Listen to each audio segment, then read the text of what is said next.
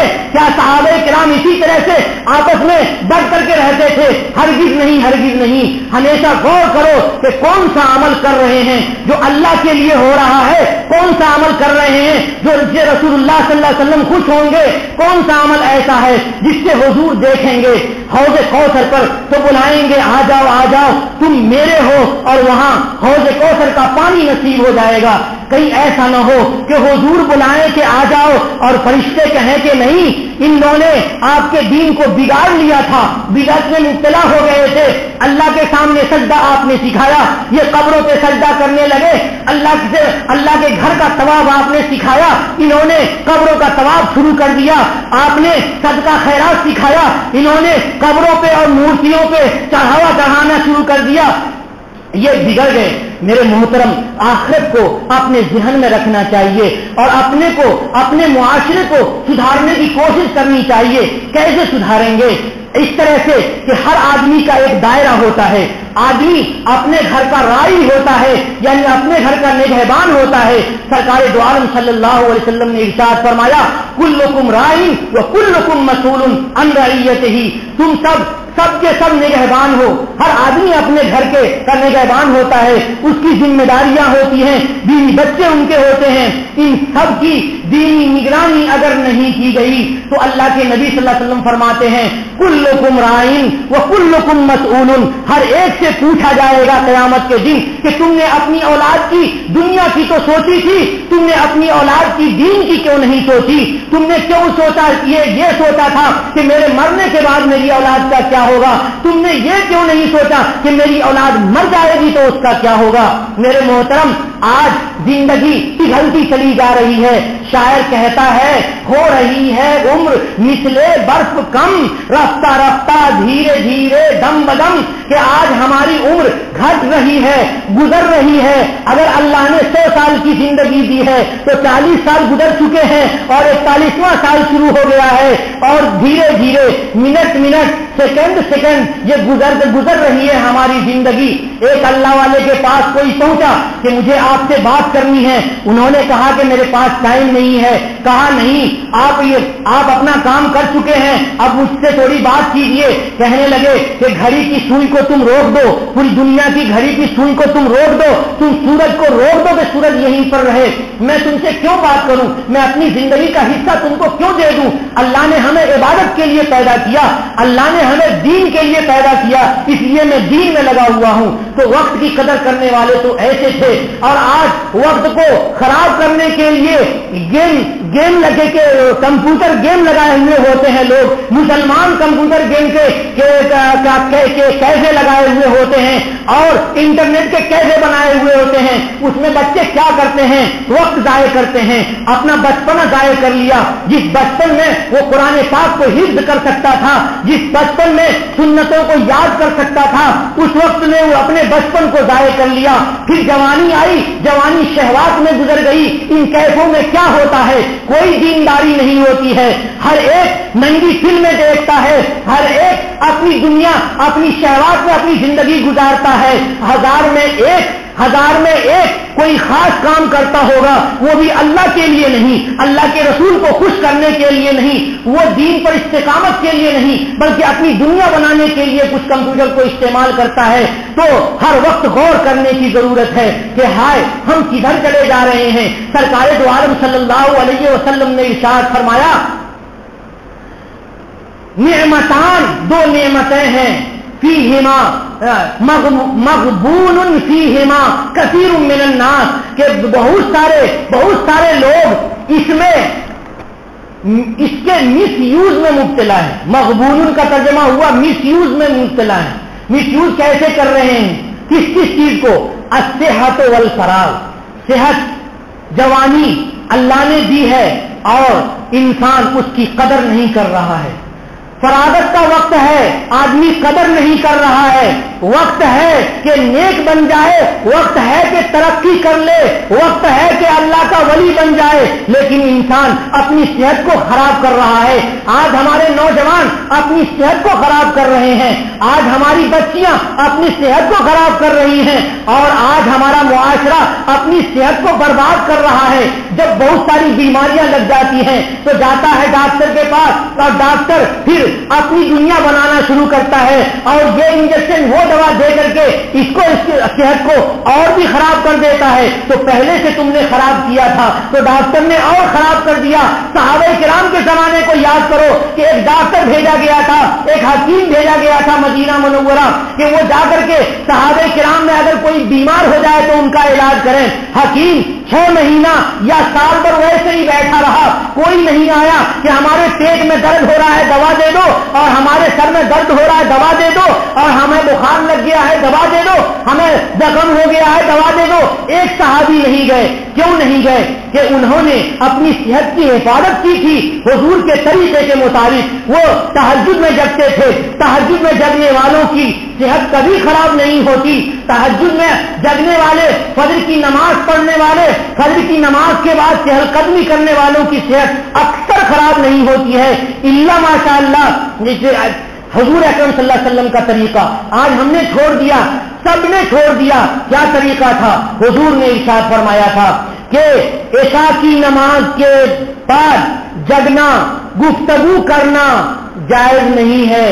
آج عشاء کے بعد ہی لوگ مجلسیں جماتے ہیں، باتیں کرتے ہیں۔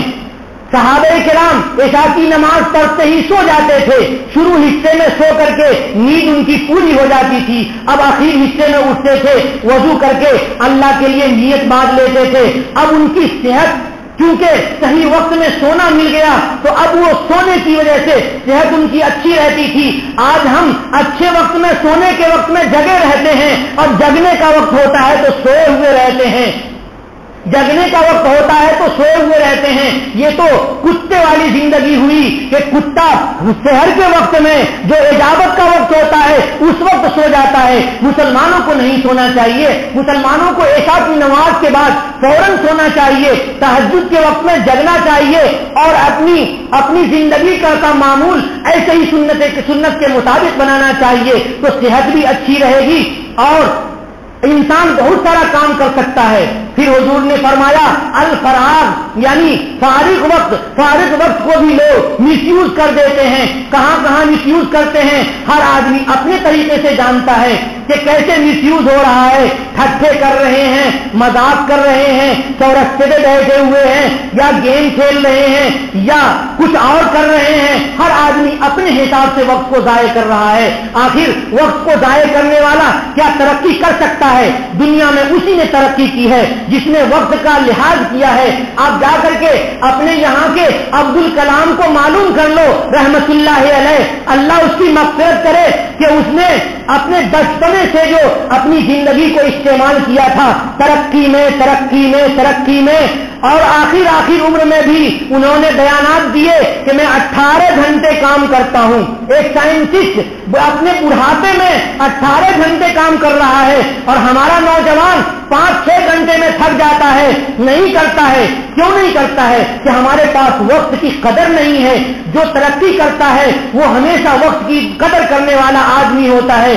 کوئی ایسا آدمی جو وقت کی قدر نہ کرے وہ ہرگز ترقی نہیں کر سکتا۔ وآخر دعوانا الحمدللہ رب العالمین۔ اللهم صل على محمد وعلى آل محمد كما صليت على إبراهيم وعلى آل إبراهيم إنك حميد مجيد۔ ربنا ظلمنا أنفسنا وترحمنا لنكونن من الخاسرين۔